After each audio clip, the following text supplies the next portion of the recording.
I'm a strength and conditioning coach, and this is what my rowing technique looked like before one of my clients, who's a certified rowing coach, called me out for it. We decided to collaborate and bring to you the ultimate rowing tutorial. Hey, what's up, guys? I'm Jordan, Hi guys, my name is Connor Dent. and we're going to do the ultimate rowing tutorial. Connor here is going to be breaking down all the essential techniques for rowing, and he's going to take me through a workout today.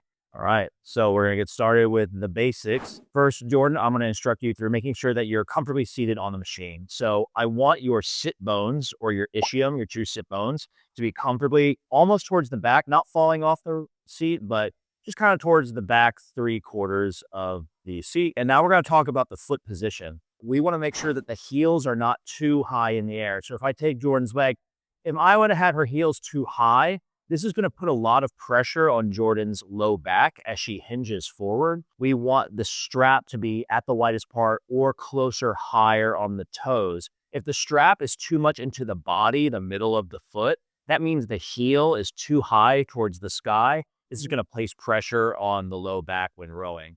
So Jordan here does not have that big of a foot. However, Jordan, you have a nice, decently sized, medium-sized sole on your shoe. Therefore, this places you higher. So maybe you have a tiny foot, but if you're wearing a shoe like a Hoka, something with a huge heel, you definitely want to make sure that you're placing this appropriately. Jordan, I want you to grab your handle. You're going to come all the way up to the catch. So which is where you catch your tension. You are having the handle as far as you can without feeling like you're straining. Okay. So we want Jordan at this 1 o'clock position, hinge forward. If your body was the hand on the clock, a 1 o'clock hinge forward. It need be no further. Let's put the thumb underneath the handle. This is promoting you being able to pull with your pinky finger, which will engage your latissimus. So the movement here, Jordan, is to drive first with the legs. Okay. So drive with the legs, then swing back slightly to the 11 o'clock position. Extend your legs all the way through the drive. Yes, there you go. We don't want to have that bend remain. We're a full plant. And then you'll come in with the arms last. Like great.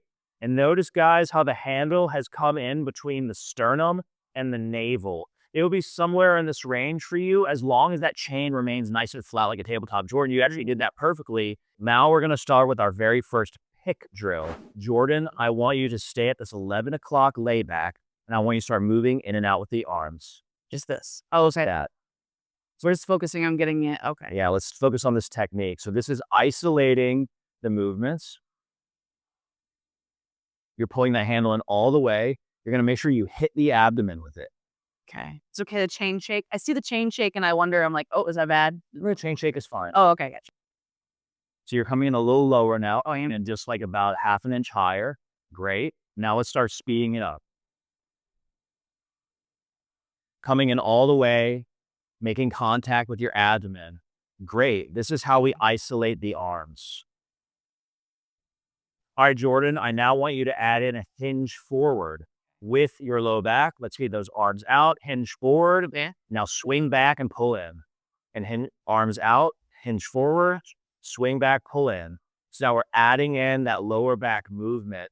Once again, the hinge forward should be to a 1 o'clock position forward and swing back to the 11 o'clock. It's not that much. It's not as much as most of us tend to do. Like I was really reaching. Right. Be mindful. Notice how the handle is out past Jordan's knees prior to her having bit the knees whatsoever. So Jordan, you're going to go ahead and add in the knees now for a half slide and drive. Legs back, arms. Okay. Arms, back, legs. Gotcha. There you go. Of course, guys, we never want the knees passing the heel. And so the knee directly over a heel. There. Is that all I need? That's about as far as you should be. Okay. Because I feel like sometimes we go like that. Yeah. And then now I'm past the 1 o'clock. I'm at the 2. The way I'm going. Is that about right there? As far as I need to go forward. That's about as far as you need to go. Okay. Okay. Now let's notice this first critique for Jordan here. So Jordan's looking pretty good. I would say that this overall form is looking pretty decent. One thing that we'll see Jordan's doing is she's swinging her back earlier before she drives fully with the legs. So Jordan, next I want you to focus are fully driving with the legs before you swing with the Or before I initiate that. So drive fully.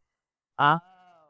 I want you to plant in with the big toe, the pinky toe, and the heel. So try to stay hinged forward, drive while still hinging forward. So this is a new pick drill that we can do.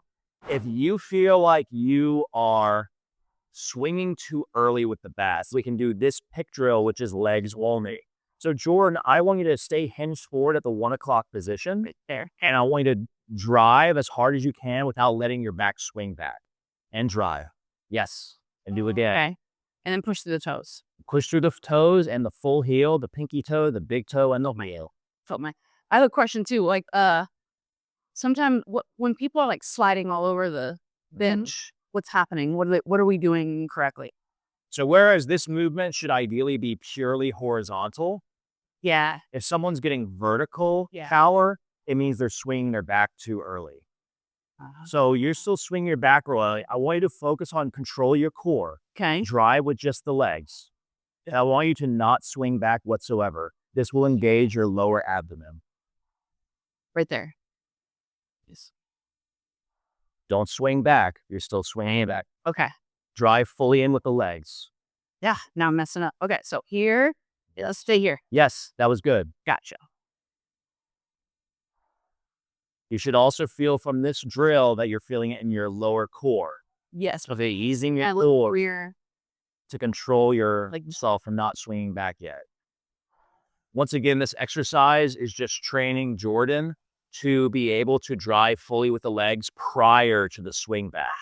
So this is a pick drill. Jordan, not dropping your arms like that. Okay, I see. I have a bad habit of scooping. I don't know where I got it from. Some of our instructors like to teach it like that. If you're reeling on the water, the main purpose of the arms is to get the oar out of the water. So it's not that deep of a movement. It should be very subtle.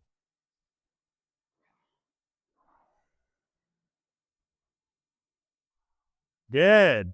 That's looking a lot better. Trying. We plant in fully with the foot, the big toe, pinky toe, and heel. And guys, don't worry if your heels come off the machine. This is actually really good for stretching out the Achilles tendon, really good for your gait or your walking pattern. All right, Jordan, you're looking very good. Now let's put it all together. Let's do a full stroke, legs, back, arms, back, legs. Okay, on the top right of your monitor there, you can see your stroke rate. I want you to find a tempo of 20 for me. You're driving in with your full foot, and when you pull in with your ring finger and your pinky finger.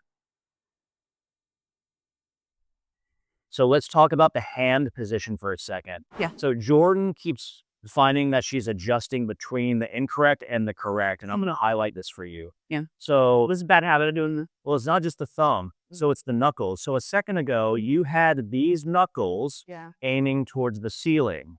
What you want to do is you want to place your hands in a position and get your knuckles to be aiming forward. Like Wonder Twin powers activate. Okay. Good. Yes. Yes, your knuckles should be straight forward. Okay. Your wrist should be flat. And we're pulling in with the ring and the pinky finger because this is what's going to engage the latissimus. We are not pulling in with the pointer finger. We are pulling in with the ring and the pinky finger. Okay. So go ahead and start engaging in that now. Continuing with the full stroke, let's find a tempo of 20. Okay. You can see your tempo up there. There you go. That was at a 20.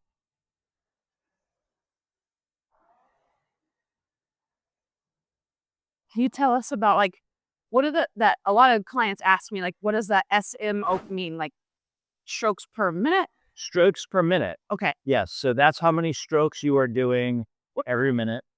What kind of feedback is that giving you as somebody on a rower? Like, why would you look at that data and what would you get from that? Like my stroke rate. Great question. So the stroke rate is basically indicating how frequently you are engaging the flywheel. And what feedback you would want to get from this is during an exercise of power versus stroke rate, you might try to consider what power am I capable of getting even at a lower tempo? Because every time you pull the chain, you're moving the flywheel. But at a lower tempo, the flywheel gets heavier. So it's like kind of measuring your what kind of consistent power output you're getting each stroke. Surely. Okay. Anybody can get a really high power at a tempo of 30 because you ride a flywheel very light. Probably going faster or no? That's 30. Their tempo is hot. They're pouring more strokes per minute. Gotcha. But people who are newer will often rely upon the undulation of themselves back and forth on the slide.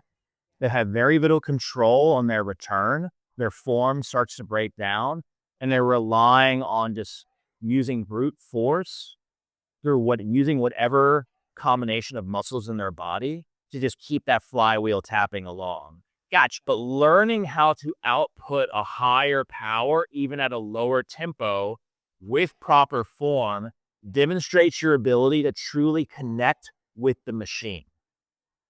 I think, do you see on average, like women don't have between men and women on average, are men's stroke rate higher?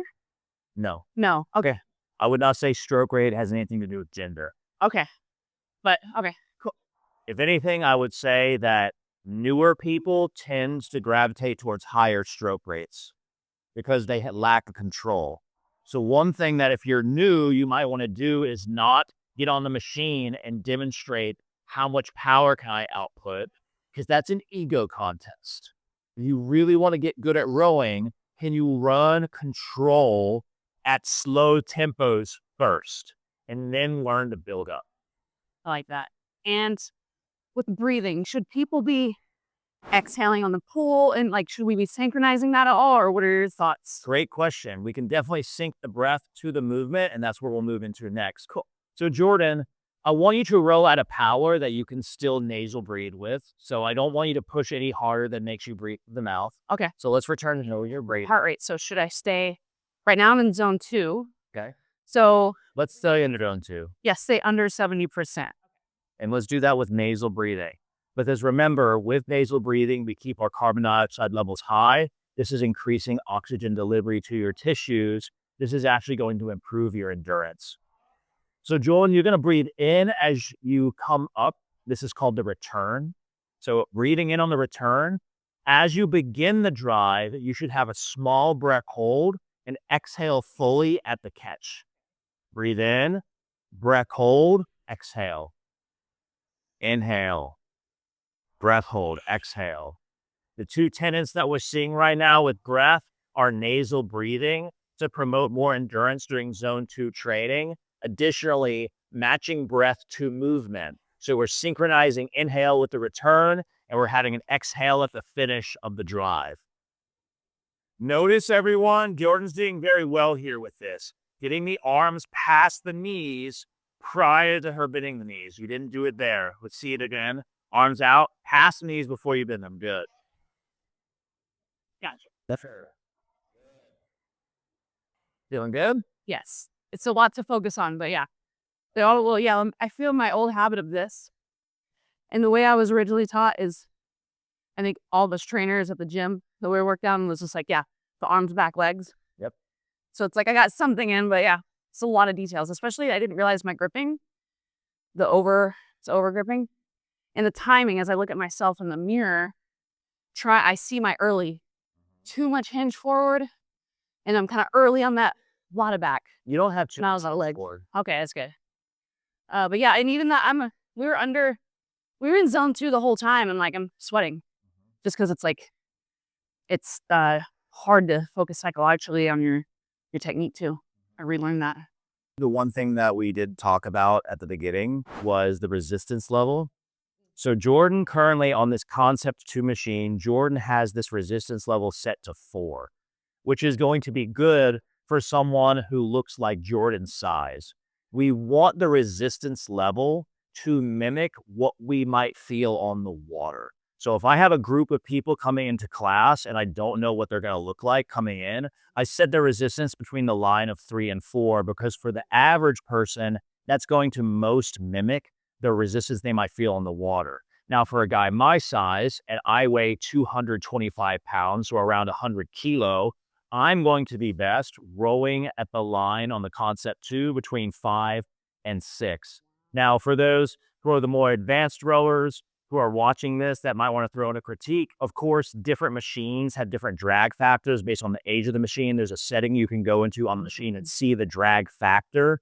And so that's going to differ for each machine. Tell them what the drag factor is. The drag factor is basically the resistance that the machine is Having, okay. And the newer ones have more. The newer ones will have a finer drag factor. Older ones might have worn away. Gotcha. So for an old machine, you actually might have to throw the resistance up a little bit compared to what a newer machine might give you. That's good. And it brings me to other questions too. First, I'm feeling my glutes, so that's good. And then second of all, when it comes to these fan wheels, as a new flywheel, sorry, yeah, out of flywheel at the gym, man, I never knew what to tell my clients. I would tell them I told them that was resistance and it mimicked like water, but I didn't, because I didn't really know rowing. I would just turn everybody's fan wheel 8. I didn't really, at that point, I had no clue how to set it, even as a trainer. And then clients are a little confused too. What do we do? So that's really helpful. The 8 might feel good. So yeah, it's great. Yeah. No, trainers out there don't know what, we really don't, unless we have so yeah, help us. Yeah, well, that's kind of that's actually, so that's a joke I tell with people is I bet you $100 go into your local Lifetime Fitness gym, and go to the nearest Concept 2, and if there's 3 of them, I know at least one of them will have the resistance set to 10, one at a max, because somebody will get on the machine and they're not accustomed to the rowing machine, so they start rowing and they think, well, the 3 is way too light, I can handle a 10, but they can do that for maybe a minute at the weight that the resistance they might want from the flywheel, but try doing a resistance of 10, being a smaller person, for 20 minutes, and you're going to regret your decision. You're right. And it seems like when people put the fan wheel down low, they just don't know the rowing technique. They don't get any resistance because they're like, what is this? And then they unknowingly turn it up. Yeah. Give it 4 minutes of rowing and see you still are if you want to happy with the resistance that you. Sorry to all my clients years ago that I owe them an apology. It's okay. Well, we're in. In conclusion, everybody, when it comes to rowing, we want to make sure first that we have the resistance set to the appropriate level, the foot position at the appropriate level so that our heels are not too high towards the sky, and that we are using the appropriate form. Legs back, arms back, legs. This is maybe the safest exercise that one could do for joint stability. It is low impact, but it is only low impact if you are using the appropriate form. Make sure you are focusing on form and prioritizing that above power. And once you get the hang of it, then you can start to build up. That was great. Thank you, Connor. I appreciate it. Happy rowing, guys. Happy rowing. I hope you guys enjoyed it. And remember, we're always a student and there's always something that we can learn. And even a coach needs a coach sometimes.